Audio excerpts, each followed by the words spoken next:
many videos on many different subjects, but particularly I feel really called to start making videos to talk about something that I'm really passionate about, which is, in my mind, the spiritual revolution that is occurring on our planet. I really feel that spirituality has become incredibly profoundly important in these times that we live in right now, especially after the election of Donald Trump as president. There is so much hate being flung around now, and divisiveness and conflict. And a lot of us are just waking up. I mean, especially us privileged white folks, we're waking up to the fact that, my God, these things existed, this kind of hatred in our society, and it's arresting us, you know, it's awakening us. But for people who are minorities and different disenfranchised peoples who have been disenfranchised by this system, this is nothing new. But either way, Donald Trump's presidency is something different, and it's awoken in people a lot of fear, a lot of anxiety, a lot of anguish, and yeah, gosh, it just feels like things are super intense. I know in a lot of spiritual circles there is this idea that this is really positive, and I kind of share that perspective, but you know, we have to be tricky about this, because obviously right off the bat this is not going to be positive for certain kinds of people, such as Muslims in America, who might have to now have a ban upon them entering the country, and other minorities. And I'm sure as Donald Trump goes on in his presidency, a lot of people are going to wake up, especially the hard-working class people who voted for him, and realize that, you know, he's already been making policy decisions or hinting at them to, you know, benefit the rich. Anyways, we could talk all night and day about Donald Trump, but I really see him as a catalyst. And when he was elected that morning, I woke up with my partner, and you know, we were lying in bed, and we couldn't help but feel a sense of something very exhilarating happening. Exhilarating in the sense that it felt like the illusion had finally been broken. There was no way to run from the fact now that we have to wake up as a species, as a humanity, and really figure this thing out in terms of getting together and being united. And that was, to me, that is still very exciting. That's something that we can use this as a catalyst for us to step into even more powerful activism, into more community building and world making. You know, as they talk about in the King, Warrior, Magician, Lover books, archetypal books that I present in courses to my Conscious Masculinity Toronto group, to men and women alike. You know, the king and the queen archetype is about world making. It's about bringing forth these big, giant visions. And visioning is very important. Dreaming is very important. I spoke to an elder white woman years ago, and she told me that when she went to the jungles of South America to go and do ceremonies with the indigenous people of that land, they told them there was one message they really wanted to get across to people in Western civilization, and that was, remember how to dream. Now, for a lot of indigenous people, dreaming means visioning.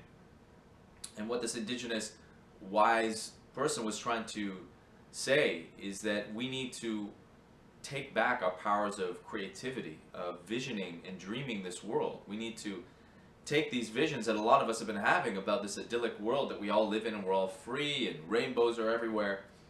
Now we need to make it happen. That's why I'm excited about Donald Trump. Right off the bat, though, we need to make sure we protect those people who are disenfranchised by the system, who are even further disenfranchised with the racism and the bigotry that's emerging now. I've been paying close attention. You know, that Muslim guy who was firebombed on the highway in Texas, the swastikas here in Ottawa being put on the synagogue. All of these things are related. It seems like now there's a lot of unprocessed wounding in our collective. And now people are feeling with Donald Trump as this kind of representative of that pain and agony. The same thing that Bernie Sanders was plugging into, but unfortunately he got screwed over by the DNC. But people are really starting to display, you know, a lot of this pain, a lot of this anguish, a lot of this agony, and a lot of the ignorance that still exists in our culture. Ignorance, I think, from just years and years and years of poor education systems and a culture that is, our culture hasn't really taken on healing of racism in a deep enough way. So that brings me to the reason I want to step more forward in sharing my views with the world, humbly so. I give talks, I consider myself a spiritual teacher, and I feel more and more galvanized now with the messages I've been sharing, and many people have been asking me, to share these messages more, and I really feel called to do that, because what I feel is very important right now is that we help to instigate and catalyze, elaborate, and just start spreading a spiritual revolution. Now, I know this word's going to get really triggering for people. Words are very triggering for people. Words are like spells. We call the spelling of words spelling. It harkens back to the fact that words themselves are kind of spells. And I love words. I'm a wordsmith, and I love etymology of words. I love really breaking down words and being very clear. I love being a rational mystic. I don't want to be woo-woo and talk about things that people don't understand, and I like to speak from my experience. So for me, this spiritual revolution has to come online because we need to come together as a united humanity, as a united species. And in my mind, in my studies of spirituality, and I love spirituality, ever since I had an awakening when I was 23, which is almost 15 years ago,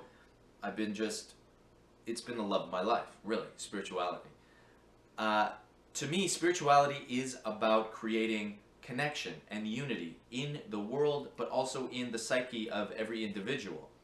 All the great spiritual teachers, a lot of their teachings are about how to create peace and integrity within yourself, how to create a great symphony with all the disparate parts, the ego, the authentic self, what they call the Atman in Vedic culture, or the soul, or the great self in Jungian terms.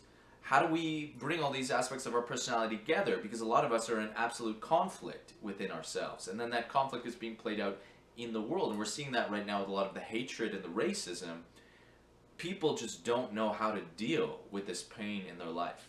And this is multi-level. We have to have external changes happening. We have to have a more equal economy. We have to make sure that if there is racism in the system, it needs to be pounced on, and it needs to be looked at and rectified in an external level with actual changes in the political landscape, the social landscape. But we also have to recognize that a lot of these changes are only really going to take place and find a really enduring quality to them when there's an inner transformation in the state of being of the person, of the culture, of the society. And at large, we need to really evolve into a spiritual sensibility. Now, I don't want to say spiritual too much longer until I explain what it really means, because it's a triggering word. A lot of people, I know there's probably people out there who are on the right, even on the left, who are intellectual, who feel, oh, this is New Age, he's going to start talking about New Age hippy-dippy bullshit right now. I don't want to be a hippy-dippy bullshitter. That's not why I'm here. That's not my MO. I am just as nervous and anxious as a New Age as an atheist. I think there's a lot of woo-woo there that needs to be clarified. I'm a clear thinker. I want to know what words actually mean when people are explaining things. People who know me, they know me as a pretty humble seeker after truth and a pretty ferocious seeker after truth. I want things that are actually going to work, that are actually pragmatic, that are actually grounded in truth. So that being said, this is my perspective on what spiritual is. So the word spirit is a Christian word. But it's been used in a lot of different cultures as well. Native Americans use it to call it the Great Spirit. In my mind, what spirit is, it's just another name for the web of life that interconnects all beings, all things in the whole friggin' universe. What's great about this is now scientific fact. Quantum physics, the great paradigm shift that happened actually at the beginning of the 20th century that we're still trying to wrap our head around. Quantum physics has proven when you go inside the atom and you go into the quantum world, everything is just energy. Everything. Our bodies, our senses are limited. We don't see it, but everything is just energy. And this energy is interconnected, interdependent. These are really important words to know. And entangled together. So that on a certain dimension of things, there is no separation. There is no duality. There is no left and right. I'm a friggin' middleist. The middle path, as Buddha would say. Everything is connected. That is a fact. So we need to let that sink in, and we need to educate, well, if everything's connected, if everything is part of this one spirit, and spirit is very intelligent, this field that we're all connected to, which is literally all the space around us is teeming with quantum energy that we can't see, entangling, interacting with our thoughts, interacting with our being. We need to start to educate people about what this field is. What does this connection mean? And what does it mean for our reality? And I can tell you right now, when I got into spirituality over a decade ago and started to recognize this hyper interconnection with everything, it changed everything. It changed my life, it changed who I am, it changed how I related to people, and all in a positive way.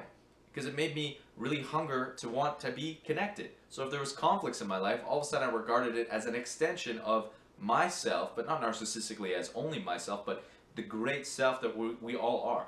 So thus I started to become much more of a peacemaker in my life. I started to make peace with my family, peace with friends, and now I'm actually regarded as someone within my own community who people come to create peace because they know that I have experience and skills to do that. So spiritual, if someone says, hey, I'm spiritual, we needn't go to an association that there's some hippie.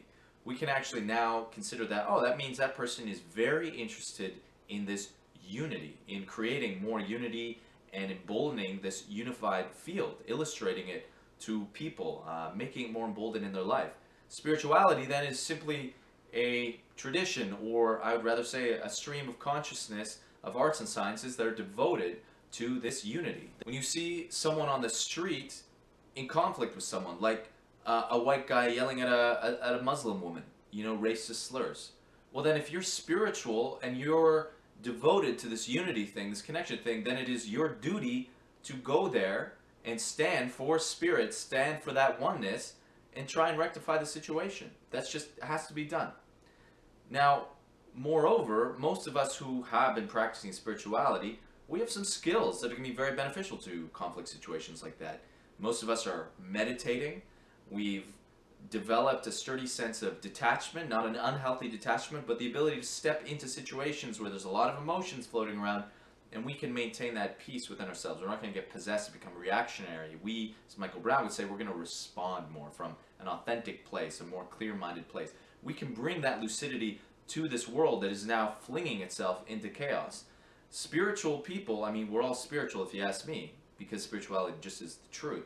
But those who have been working with spirituality, who have developed gifts of peacefulness, mindfulness, now is the time to be engaged in the world. We are no longer just sitting on the mountaintop or sitting in the mountain, in the cave, being ascetics. It is our time now to throw ourselves in the world and get engaged. This is what the Bhagavad Gita, if you're yogis out there, that's like the Hindu text that a lot of us really love and adore. Well, what is the Bhagavad Gita? It basically is Krishna telling Arjuna, this warrior prince, who's kind of twiddling his thumbs, hesitating to go into this civil war because he's actually fighting against an army that's his family, his uncles and his cousins. And Krishna, this god, this Hindu of the Hindu pantheon, is like, buddy, you got to get involved in the war. This is what existence is. It's not going to be clean. It's going to be messy. But as long as you get involved and every act that you do is devoted to this unity, to this oneness, you're going to be all right. It's going to be all good. You're going to be your actions are going to be aligned with some kind of universal support because you're actually doing something that is in alignment with truth. And there are powers that come online for anyone who starts to live their life in this way. You know that there are powers in this kind of spiritual field. This is where it gets mystical. This is where you're going to have to see from your own experience because you're not going to take it from my mouth. You have to see it for yourself. But there are powers that come online when you start to abide in those truths. And this is about us abiding by these truths. We have to figure out what are the natural laws of not only the planet, but the universe. And I'm telling you, natural law says this is a spiritual universe. This is a universe of interdependence and interconnection. So now is the time for us who are spiritual to get out into the world. Just start doing stuff. Start making connection in your community. Start getting people more into meditation because right now people are so high stressed with emotions that are being flung about. And some of those emotions need to be expressed. I'm not saying repress your emotions. Catharsis is very beautiful. That's why ecstatic dance is very powerful. Getting together and doing community songs are very powerful because those things will vibrate your being and put you into a state of high expression. So these feelings can actually be expressed and transformed and not repressed where they just are like inner terrorists just terrorizing your inner world. So this is going to be the first of what I hope to be a long series of talks, all devoted to the spiritual revolution. I know the word revolution is triggering too, but you know what? This is the time we're in. Revolution, we got to push back. We got to create a paradigm shift now more than ever. And all you people out there who are interested in spirituality, I want you to take a look at yourself and ask yourself, what can you now offer the world? How can you be engaged in the world? It is not time to sit idly by. There are lots of things we could be doing. And it's time to start getting people to understand the universal truth of spirituality, that we are all connected. We are all one more than ever. And if you ask me, this is why this has happened. Someone said this is the accelerated timeline with Donald Trump. I totally agree with that. If we had chosen Hillary Clinton or someone else, yeah, we may have been safer in the meantime, but don't get me wrong, all these politicians are the same. They're all compromised egomaniacs, if you ask me. And they're going to create problems regardless. It's got to happen on a grassroots level. It's got to happen in the individual level. Every human being's got to wake up, realize what is essentially happening with their self, with their being.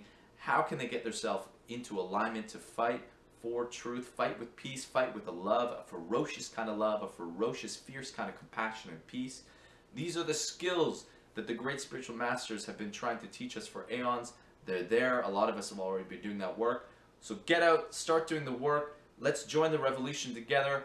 Let's just create a force of indomitable, super creative, assertive love that's just going to change this world, bring us all into oneness, and just push back against these despots who are trying to take control, and realize we are the freaking creators of this world. It's our birthright to step forth and make this world the most beautiful freaking place that it possibly can be. It's time to get our visions and our dreams online, out into the world.